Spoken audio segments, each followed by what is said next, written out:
Jharkhand cabinet में बुधवार को 32 प्रस्ताव को स्वीकृति मिली और सबसे अहम प्रस्ताव यह रहा कि झारखंड में अनुसूचित जनजाति अनुसूचित जाति अधिनियम 1989 के तहत दर्ज केस का अनुसंधान अब इंस्पेक्टर और दारोगा भी कर सकेंगे। इससे पहले सिर्फ डीएसपी स्तर के अधिकारी को अनुसंधान करने का अधिकार था। कैबिनेट की बैठक के बाद कैबिनेट सचिव वंदना डाडेल ने बताया कि दरअसल राज्य में मामलों की संख्या को देखते हुए सरकार की तरफ से ऐसा फैसला लिया गया। झारखंड में मामले लगातार बढ़ रहे हैं और अनुसंधान करने वाले डीएसपी की संख्या उतनी नहीं है।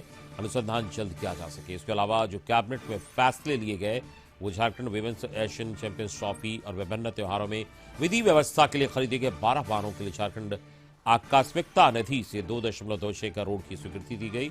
1984 सिख विरोधी दंगा में बोकारो के 24 दंगा पीड़ित आश्रितों को 1.20 करोड़ रुपए भुगतान किए जाने के प्रस्ताव को मंजूरी मिली। पलामू के हरिहरगंज पीएचसी की चिकित्सक डॉक्टर लवलीन पांडे को बर्खास्त करने की मंजूरी दी गई। असिस्टेंट प्रोफेसर के लिए पीएचडी अब मैंडेटरी नहीं होगा। पथ प्रमंडल खूंटी अंतर्गत हटिया लोधमा कर्रा पर चौड़ीकरण मजबूतीकरण और नवीनीकरण के लिए 109 करोड़ की स्वीकृति मिली गई। साथ ही गुमला जिला के चांदपुर जारी पथ के चौड़ीकरण और मजबूतीकरण के लिए 29.60 करोड़ की स्वीकृति दी गई है। 2023 को इसमें संशोधन का प्रस्ताव था।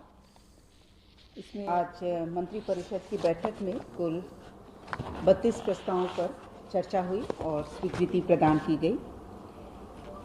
पहला प्रस्ताव कार्मिक विभाग से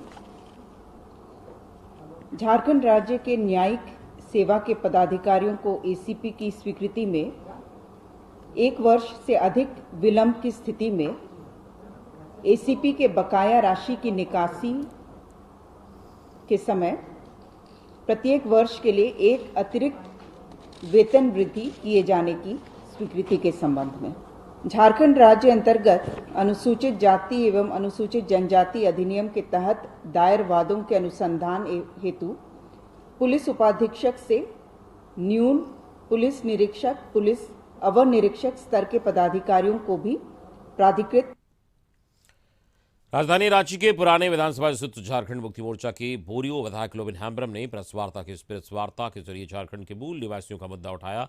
जिसमें विधायक ने कहा कि जिस प्रकार से सीएनटी एसपीटी एक्ट पेशा कानून और अस्थानीयता के मुद्दे पर झारखंड बना, लेकिन इसे लेकर अब तक की सरकार ने किसी प्रकार की कोई पहल नहीं की। अपनी ही सरकार पर हमलावर होते हुए उन्होंने कहा कि आदिवासियों की स्थिति जस की तस बनी हुई है। वर्तमान राज्य सरकार आदिवासियों की स्थिति सुधारने पर ध्यान केंद्रित नहीं कर पा रही। राज्य के बेरोजगार युवाओं के लिए राज्य सरकार अभी तक रोजगार की व्यवस्था करने में पूरी तरह से सफल नहीं हो पाई है। इन सभी मुद्दों को लेकर हम जनता के बीच जाकर पूरी तरह से संघर्षरत होंगे और झारखंड के लिए आंदोलन करेंगे। मंत्री भी आदिवासी ही बने, लेकिन इस राज्य का आज तक क्या दुर्गति है,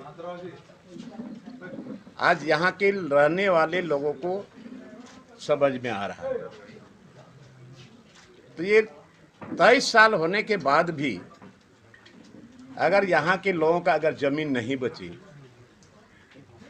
यहाँ का सीएनटी एक्ट नहीं बची, यहाँ का एसपीटी एक्ट नहीं बचे, यहाँ पी पेशा एक्ट लागू नहीं हो, यहाँ स्थानीय नीति अभी तक बना नहीं और यहाँ नियोजन नीति भी नहीं।